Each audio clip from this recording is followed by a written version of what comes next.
In total, Quincy fathered 7 children. He claimed Marlon Brando had slept with Richard Pryor, Marvin Gaye, and James Baldwin. Quincy said in an interview that the Beatles were the worst musicians in the world and called Paul McCartney the worst bass player I ever heard. Jones said that Ray Charles introduced him to heavy drugs at the age of 15. He said Michael Jackson stole songs. Quincy Jones didn't care about being liked. He cared about being real.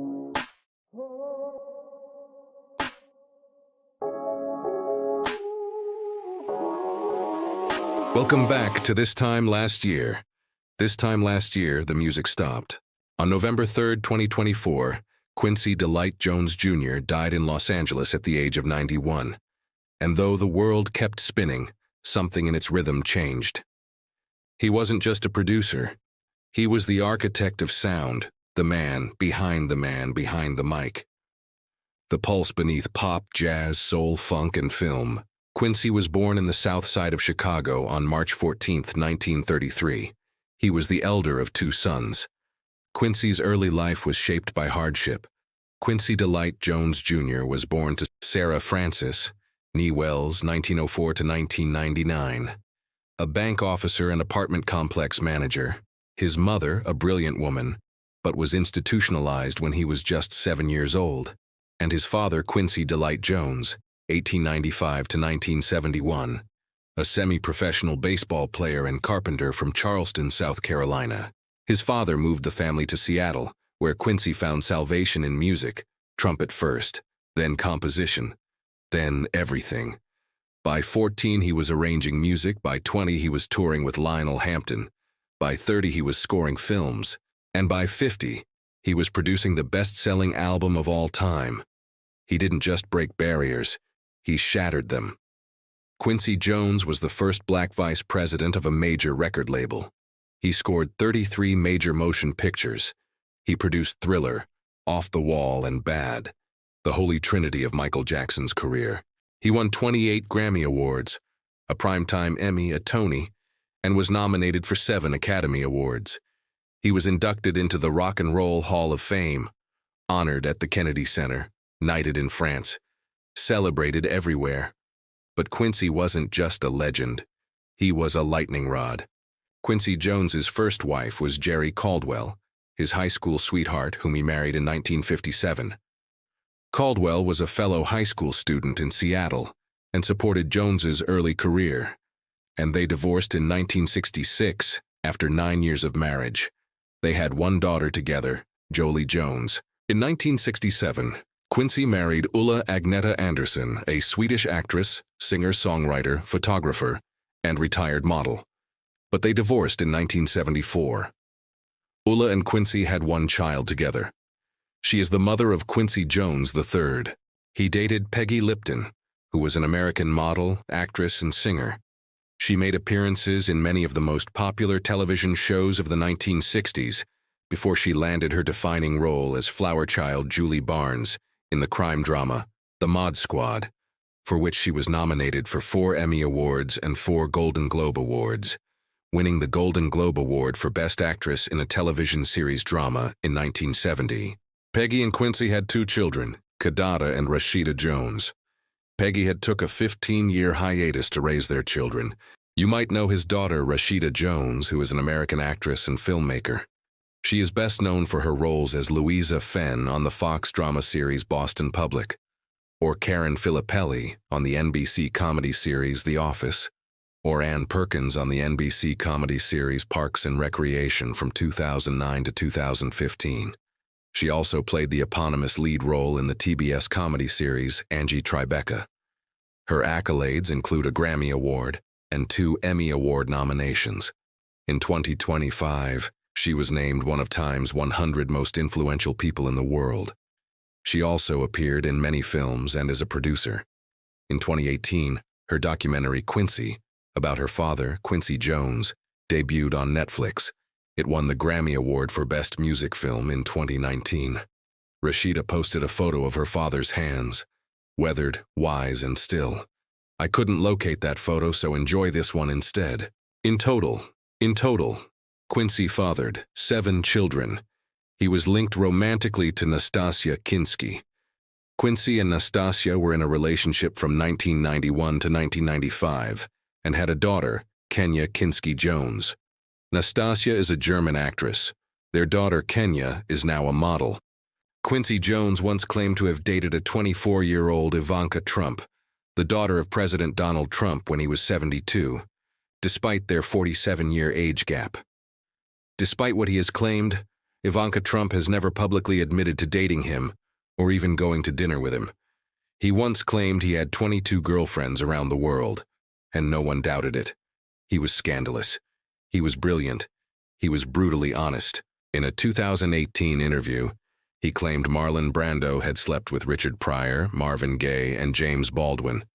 Also, in 2018, Quincy said in an interview that the Beatles were the worst musicians in the world and called Paul McCartney the worst bass player I ever heard. He also added that Ringo Starr was not good, recalling a time when a jazz drummer had to play a part for Starr because he was struggling with it. He said Michael Jackson stole songs. He accused the industry of racism, greed, and cowardice, and he did it all with a smile. Quincy Jones didn't care about being liked. He cared about being real. He claimed to have mentored Oprah Winfrey. Oprah Winfrey and Quincy Jones shared a deep, loving relationship that began when he cast her in The Color Purple, launching her acting career. Oprah said, "He taught me how to listen."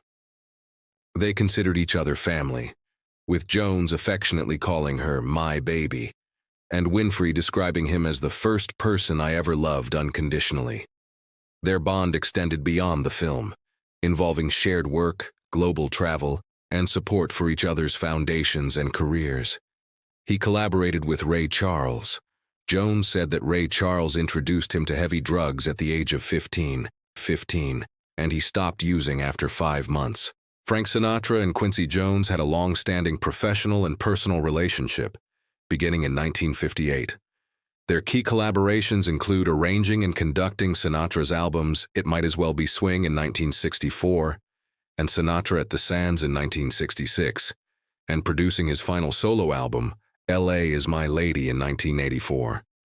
Jones regarded Sinatra as a mentor, and the two developed a close friendship that lasted until Sinatra's death in 1998. He produced for Aretha Franklin. More than a half-century ago, Quincy Jones heard Aretha Franklin's voice for the first time. Dinah Washington let him know that Aretha was the next one. At the time, Franklin was a young, prodigious vocalist singing in gospel caravan tours across the country under the tutelage of her father, the Reverend C.L. Franklin. And Jones's career as a jazz arranger and conductor was taking flight. He discovered Tevin Campbell. They collaborated on the song Tomorrow, A Better You, Better Me, featured on Jones's 1989 album Back on the Block.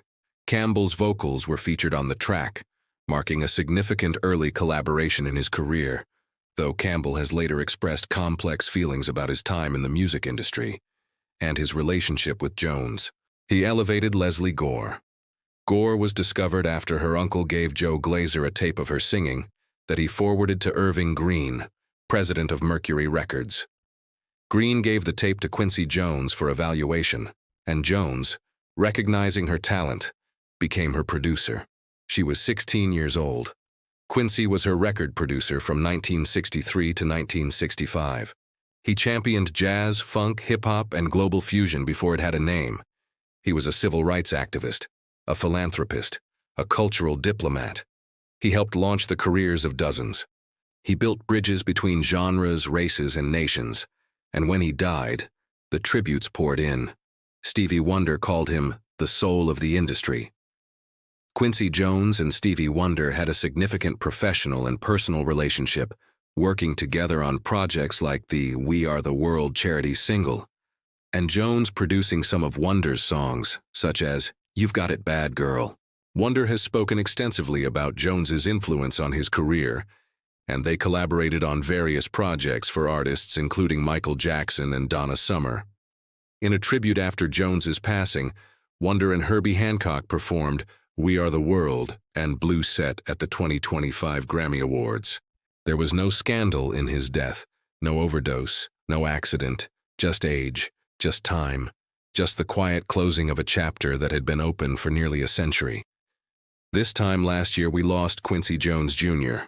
On November 3, 2024, He died at his home in the Bel Air neighborhood of Los Angeles at the age of 91. His publicist confirmed his death. The cause of death was not immediately disclosed, but was later revealed to be pancreatic cancer.